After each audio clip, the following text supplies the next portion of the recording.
বন্ধুরা আমি দেখো এই জিনিসটা আমি আর আমার বেবি দুজনের উপরে অ্যাপ্লাই করি আর আমার বেবির উপরে অ্যাপ্লাই করে কিন্তু আমি ভালো একটা রেজাল্ট পেয়েছি।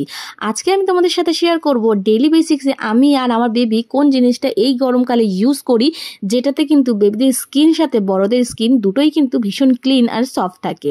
তো দেখো বন্ধুরা, এটা কিন্তু একটা ন্যাচারাল, যেটা কিন্তু ভীষণ ভীষণ উপকারী একটা নর্মাল র মিল্ক।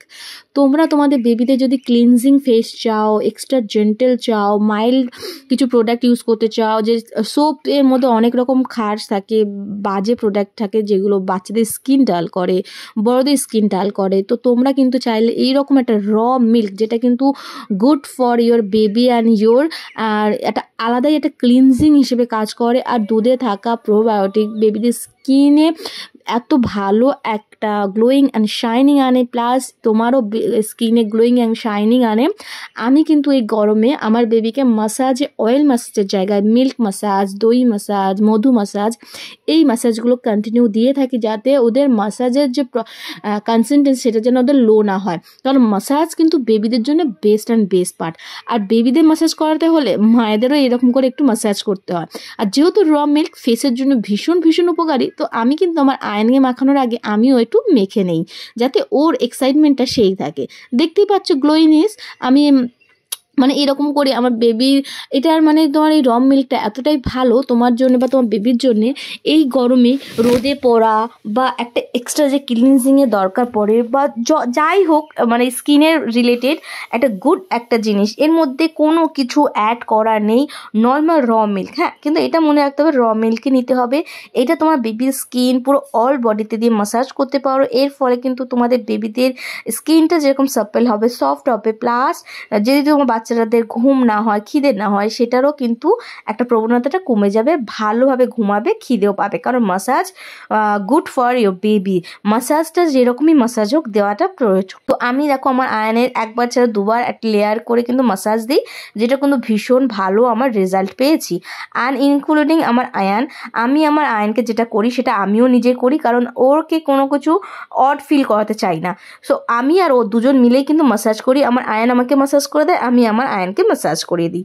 সো ও একটু ক্র্যাঙ্কি তো হয়েই যায় বাচ্চারা, কারণ যখন ও 1 বছরের কাছাকাছি ছিল অতটা অবধিও ডিস্টার্ব করেনি।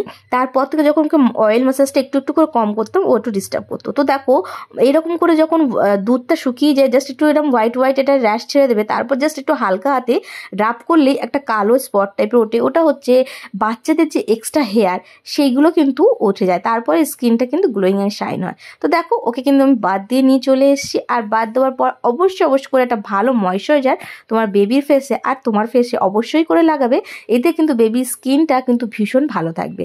সো আমি দেখো এই সেবামেটের এই ক্রিমটা বেবিকে ইউজ করাই আর বেবিকে মাখাই। আমার বেবি তো ওকে যেহেতু মাখিয়েছি, ও বলবে মামি তোমাকেও মাখাবো। তো ওকে মাসাজ করার পর বাদ দিয়েছি, দিয়ে কিন্তু ওকে ক্রিম মাখানোর পর কিন্তু ও আমাকে ক্রিম মাখিয়ে দিয়েছিল। তো এই দেখো আমার মুখে ক্রিম।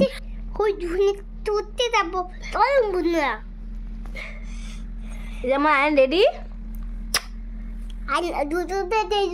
হ্যাঁ দেবো তো। তো এরকম করে তোমরাও চাইলে কিন্তু করতে পারো, তোমার বেবিদেরকে মাসাজ দিতে পারো, ভীষণ ভালো একটা রেজাল্ট পাবে।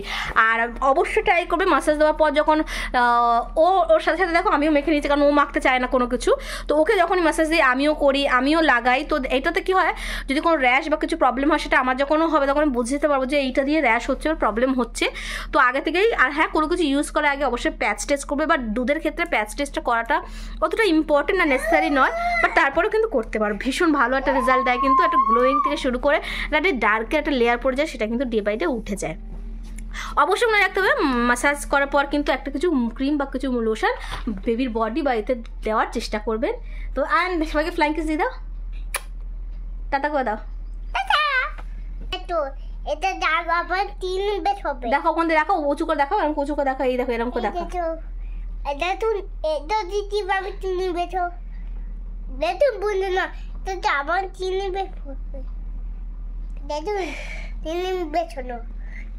তো চলো বন্ধুরা, আশা করছি ভিডিওটা ভালো লেগেছে। যদি ভিডিওটা ভালো লাগে do like, comment, share, subscribe করতে ভুলো না। এরকম ভালো ভালো ভিডিও পাওয়ার জন্য টাটা বাই বাই। এই দেখো বন্ধুরা ক্রিম। তো চলো বন্ধুরা, টাটা বাই বাই।